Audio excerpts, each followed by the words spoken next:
ನೀವು ಬಾಲ್ಯ ಹೇಳಿದ್ರೆ ಅನ್ನೋ ಕಾರಣಕ್ಕೋಸ್ಕರನೇ ಸರ್ ನಿಮ್ಮ ವಿರುದ್ಧ ಎಫ್ಐಆರ್ ದಾಖಲಾಗಿದೆ ಸರ್. 10ನೇ ತಾರೀಕು ಪುಂಡ ಮುಸಲ್ಮಾನರು ಸಾವಿರಾರು ಸಂಖ್ಯೆಯಲ್ಲಿ ಸೇರಿ ಉದಯಗಿರಿ ಪೊಲೀಸ್ ಸ್ಟೇಷನ್ನಲ್ಲಿ ಪೊಲೀಸರ ಮೇಲೆ ಆಕ್ರಮಣ ಮಾಡಿದರು. DCPಗೂ ಕೂಡ ಕಲ್ಲು ಬಿಸಾಡಿದರು. ಪೊಲೀಸರು ಕೂಡ ಗಾಯಗೊಂಡರು. ಈ ಘಟನೆ ಬೆನ್ನಲ್ಲೇ ನಾನು ಪೊಲೀಸ್ ಸ್ಟೇಷನ್ ಹತ್ರ ಹೋದೆ.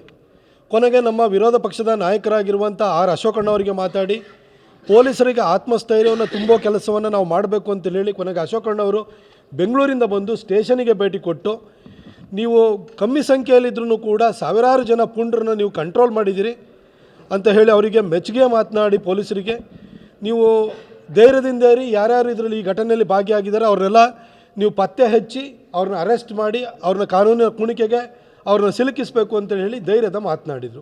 ನಾನು ಕೂಡ ಜೊತೆಗೆ ಹೋಗಿದ್ದೆ. ಅದೇ ಸಂದರ್ಭದಲ್ಲಿ ಮೀಡಿಯಾ ಉದ್ದೇಶನೂ ಕೂಡ ನಾನು ಮಾತಾಡಿದ್ದೆ.